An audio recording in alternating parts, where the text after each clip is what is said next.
Hey guys, and welcome to today's tutorial on another one of my favorite page styles.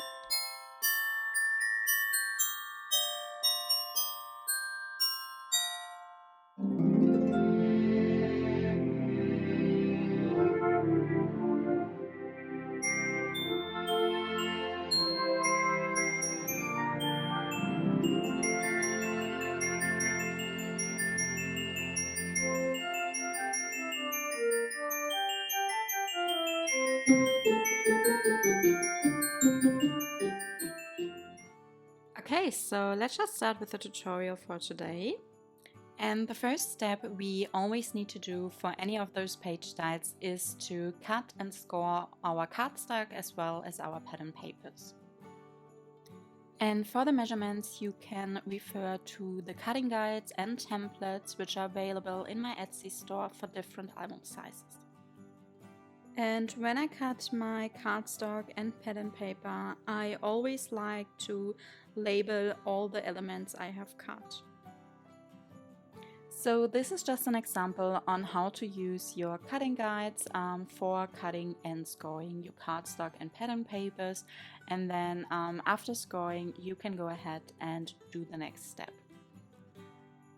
And then for the next step, we can just go ahead and turn around our Cardstock Elements A and just fold them on the scoring lines and burnish them down with a bone folder. And then we can attach those Cardstock Elements A onto the pattern paper for the basic page. So be careful, you don't want to attach your pattern paper for the basic page onto the basic page yet. But what I like to do is I just place the pattern paper for the basic page onto it in the correct position, and then I go ahead and use some paper clips to actually keep it in place, but without gluing it down yet. And then just get your Cardstock Elements A, and I like using some wet glue for this because by using wet glue I'm still able to move around my cardstock. I make sure that I'm not placing the glue around the edges but a little bit more in the middle, and then I align my Cardstock Elements A carefully with the edge of the cardstock, not the basic page. So the Cardstock Elements A will actually be hanging a little bit over the edge of the pattern paper because it's aligned to the edge of the cardstock, which is a little larger than the pattern papers. And then I remove my basic page and I get my Cardstock Elements B, and you could actually use any shapes or die cut pieces for Cardstock Elements B. I decided to use these tags which I cut out by using a die cut and my die cutting machine. And then as you can see, I already punched holes to the tags.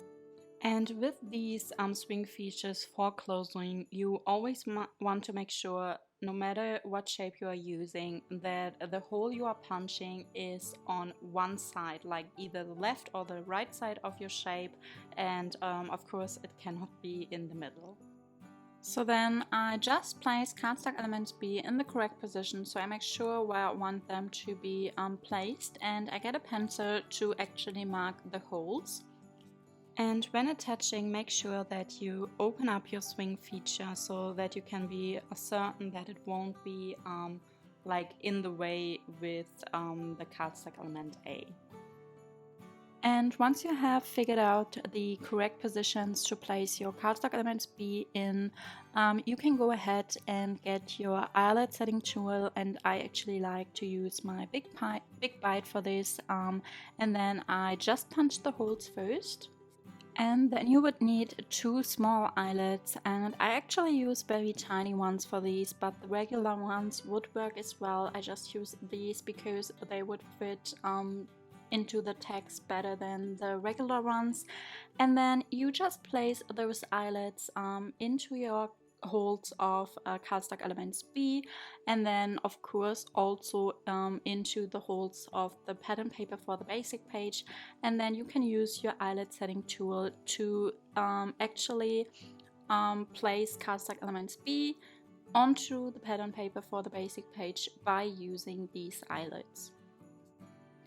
And after attaching eyelets, I always like to make sure that I cover up the back side, so the back of the eyelet, because this can be very sharp and I just don't want this to like rip on my basic page. So I get a piece of tape and I just cover the back of the eyelet with my tape. And now we can attach our pattern paper for the basic page onto our basic page. And for this, I just use red glue instead of tape.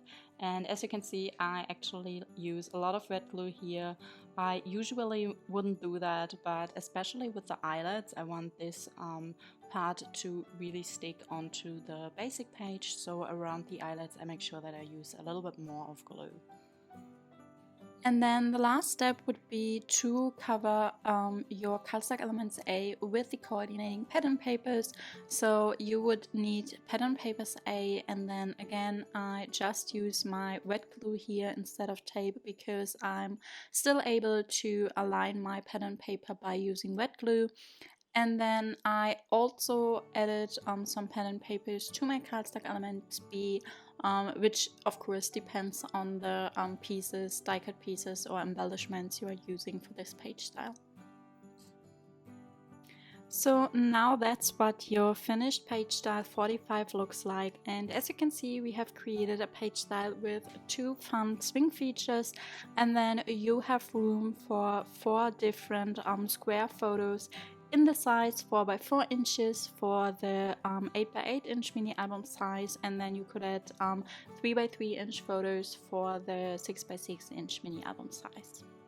I also really like having page styles in which you could include different photo sizes, so not only the like more basic ones like 4 by 6 inch photos, but then also square photos like you could include in this page style.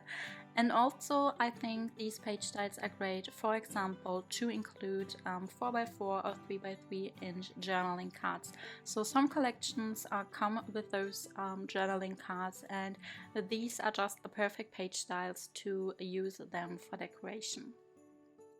So yeah, I really hope that you enjoyed today's tutorial. And if you did so, I would love to get your feedback in the comment box down below. And of course, it would also mean a lot to me if you could give this video a like, a thumbs up, and subscribe to my channel if you haven't already. So I hope that you are having a great day, and I would love to see you in my next video.